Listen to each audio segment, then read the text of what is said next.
நமச்சிவாய. தலவிருட்சம் ஒவ்வொரு ஆலயத்திலும் அந்த ஆலயத்தில் உள்ள தலத்தில் ஒரு விருட்சமாக, ஒரு மரமாக அங்கே ஒன்று அமையப்பட்டிருக்கும். அந்த விருட்சம் ஒரு உயிரோட்டமான ஒன்றாக அந்த ஆலயத்தில் விளையக்கூடிய அத்தனை அற்புத ஆற்றலையும் 24 மணி நேரமும் உள்வாங்கிக் கொண்டே இருந்து அதனுடைய உயிர்ப்புத்தன்மையோடு அது மேலும் மேலும் வளர்ந்த வண்ணமே இருக்கும்.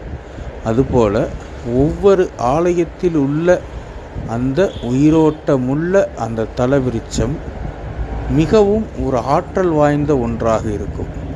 நீங்கள் எந்த ஆலயத்திற்கு போனாலும் அந்த ஆலயத்தில் உள்ள தலவிருட்சத்தை நீங்கள் ஸ்பரிசித்து உங்களுள் மூடி நின்று உங்களது ஆற்றலை அது உள்வாங்கி அதனுள்ளிருக்கும் ஆற்றலை உங்களுள் புகுவிக்கும் அற்புதத்தை நீங்கள் அனுபவிக்கலாம்.